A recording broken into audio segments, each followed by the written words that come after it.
Hello guys, welcome back to the channel. तो आज हम बात करने जा रहे हैं अपने अगले टॉपिक मार्केट सेगमेंटेशन के बारे में। So before starting the video please please subscribe the channel and then we will move ahead. So let's start the topic. तो सबसे पहले हम बात करते हैं मीनिंग के बारे में कि मार्केट सेगमेंटेशन होता क्या। Dividing the market by grouping the customers with similar taste and preferences into one segment is called segmentation. जब हम अपनी मार्केट को कस्टमर्स के हिसाब से बांटते हैं कि हम सेम टेस्ट वाले कस्टमर्स को एक तरफ रखेंगे, एक सेगमेंट बनाएंगे, और सेम प्रेफरेंसेस वाले कस्टमर को एक सेगमेंट में कन्वर्ट कर देंगे, तो उसको हम सेगमेंटेशन कहते हैं।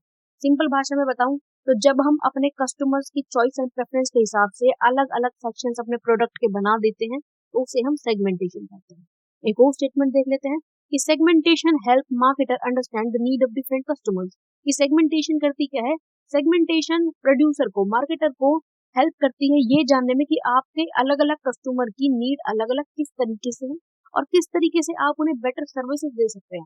देखो, हर एक इंसान की नीड अलग होती है, हर एक इंसान की प्रेफरेंसेस अलग होती है। तो जब हम लोग कंज्यूमर बिहेवियर की स्टडी करते हैं तो उसमें यही पता चलता है कि हमारा कस्टमर चाहता क्या। अब देखो, शैम्पू एंड हेयर ऑयल्स की अगर हम बात कर लेते हैं, किसी को एंटी डैंड्रफ चाहिए, किसी को एंटी हेयर फॉल चाहिए, किसी को हेयर स्ट्रेंथनिंग एंड ग्रोथ के लिए चाहिए, किसी को स्मूथनिंग एंड शाइनिंग के लिए चाहिए। तो वो एक तरीके से सेगमेंटेशन हो गई ना। ये हम अलग अलग बनाएंगे जरूर, सबके लिए बनाएंगे। तो this is segmentation. It is a marketing strategy that divide your target market into smaller group. जब हम अपनी टारगेट मार्केट, जैसे कि हमारे टारगेट मार्केट क्या है? हेयर्स। जो कस्टमर्स, ऑब्वियस सी बात है, हेयर के प्रोडक्ट खरीदते हैं, वही हमारा टारगेट मार्केट है। लेकिन उसको हमने स्मॉल स्मॉल पार्ट्स में डिवाइड कर दिया। ठीक है, हेयर फॉल वाला अलग बना रहे हैं, ट्रेंडिंग वाला अलग बना रहे हैं, स्मूथनिंग वाला अलग बना रहे हैं।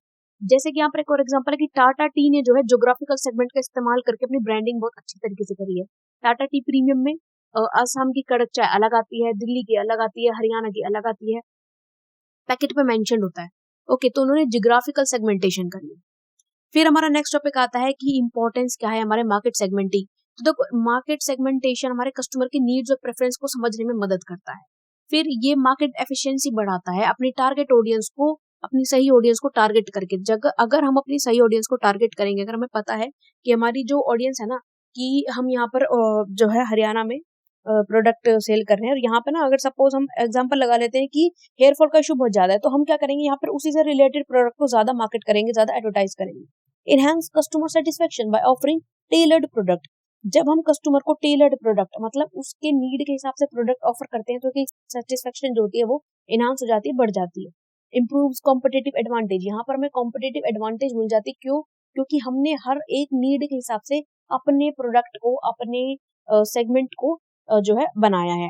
Optimise resource allocation for business. Specially क्या होता है, ये बिजनेस में ना रिसोर्सेज को सही तरीके से इस्तेमाल करने में बहुत ज्यादा मदद करती है। ओके, फिर हम अपने अगले पॉइंट की तरफ बढ़ जाते हैं, जो कि है प्रोसेस ऑफ मार्केट सेगमेंटेशन। अब मार्केट को बांटना है ये भी पता है, कैसे बांटना है ये भी पता है, लेकिन उसकी प्रोसेस क्या है? तो प्रोसेस में सबसे पहला पॉइंट आता है आइडेंटिफाई द मार्केट। पहले तो आप मार्केट को पहचानो कि मार्केट जो है ना एक ब्रॉड टर्म होती है। आप उस मार्केट में सेगमेंट बना रहे हो, तो पहले ये पहचानो कि आपकी मार्केट में आप सेगमेंट किस तरीके से कर सकते हो। सेगमेंटेशन क्राइटेरिया में हम ये चूज करते हैं कि सेगमेंट किस तरीके से करेंगे। डेमोग्राफिक मतलब एज वगैरह के हिसाब से करना है, ज्योग्राफिकल मतलब एरिया के हिसाब से करना है, किस हिसाब से करना है। फिर आप अपने कस्टमर की प्रोफाइल्स क्रिएट करोगे। आप अपने कस्टमर के कैरेक्टरिस्टिक्स को, उनकी डिमांड को, उनकी नीड को एनालाइज करोगे। उसके बाद जाकर आपने अपनी सेगमेंट को इवेलुएट करोगे कि हाँ भाई, मुझे जो है डेमोग्राफिक के हिसाब से बांटना है। तो आप अलग अलग साइज, अलग अलग ग्रोथ पोटेंशियल, प्रॉफिटेबिलिटी कौन सी में ज्यादा होगी।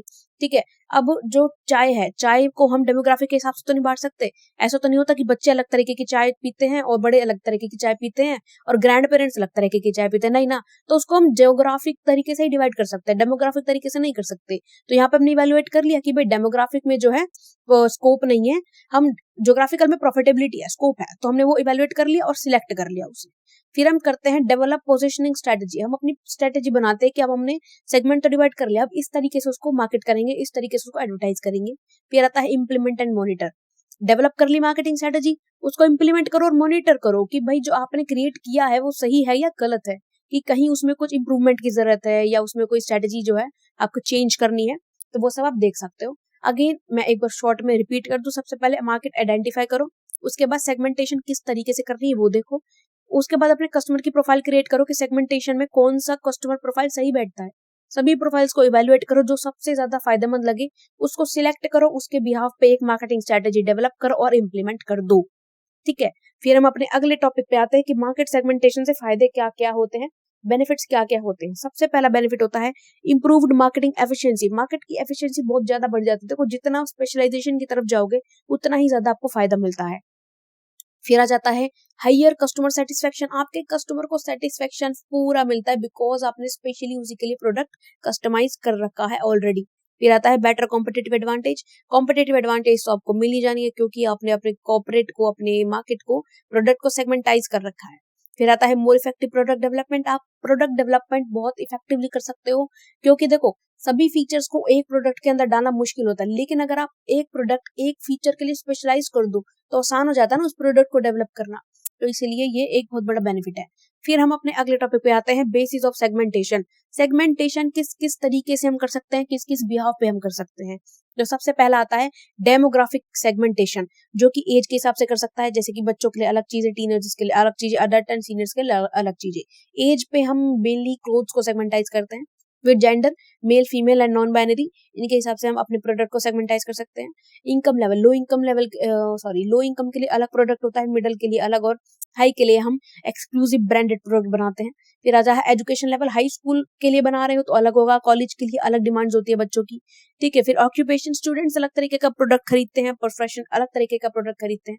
ठीक है, स्टूडेंट थोड़ा यंग एज के हिसाब से खरीदते हैं, प्रोफेशनल थोड़ा सा फॉर्मल चलते हैं।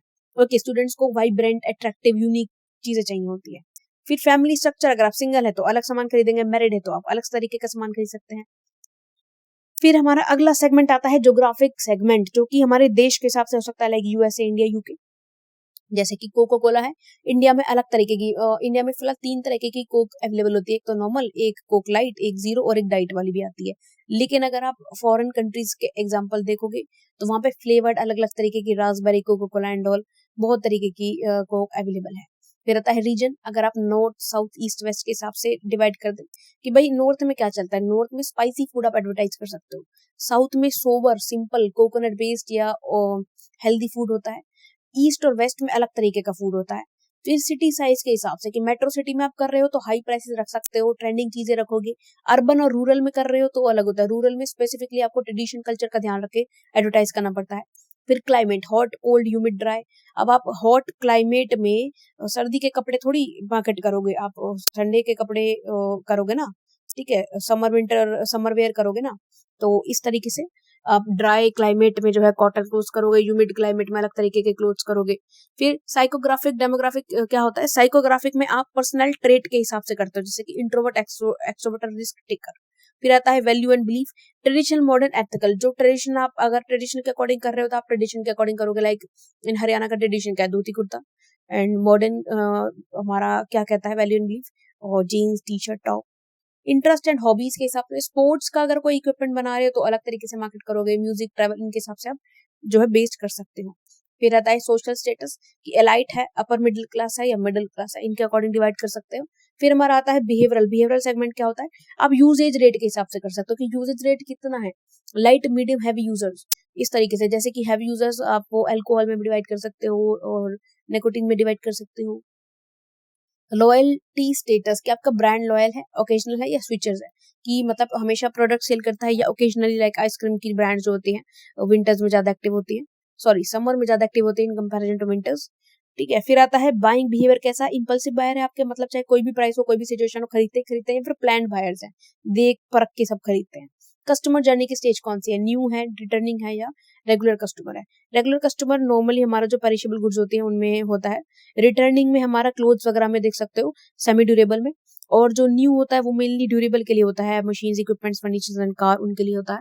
फिर हमारा आता है फर्मोग्राफिक सेगमेंट। फर्मोग्राफिक में क्या होता है, इंडस्ट्रीज होती है, जैसे कि IT, health care, education and finance. Company के साइज के हिसाब से कि स्टार्टअप की कंपनी है, मिड साइज कंपनी है, बहुत बड़ी कंपनी है।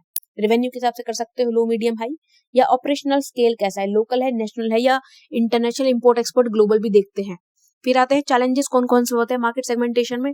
हाई रिसर्च कॉस्ट, आपको सेगमेंटेशन करने के लिए पूरा डाटा निकालना पड़ता है, जिसकी रिसर्च में बहुत पैसा खर्च होता है।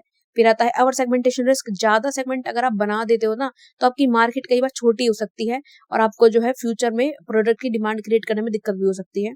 डायनेमिक कस्टमर प्रेफरेंसेस, आपके कस्टमर का प्रेफरेंस कभी भी सेम नहीं होता, वो डायनेमिक होता है, बदलता रहता है, तो इसलिए आपको कस्टमर रिटेंशन और लॉयल्टी क्रिएट करने में बहुत दिक्कत होगी। Difficulties in implementing customize strategy, आप एक कस्टमर स्ट्रेटेजी बनाने में बहुत ज्यादा प्रॉब्लम फेस करोगे because we can not customize every product according to our segmentation. So thank you so much guys, also subscribe the channel. एक और इन्फॉर्मेशन है आपके लिए, if you have any academic problem related to commerce, science and humanities, anything, ठीक है, तो आप हमारा जो कोचिंग सेंटर है एज्योरिश फॉर फ्री एनरोल कर सकते हैं, और फर्दर डिटेल्स के लिए कमेंट सेक्शन में मेंशन जरूर कीजिएगा। Thank you and subscribe.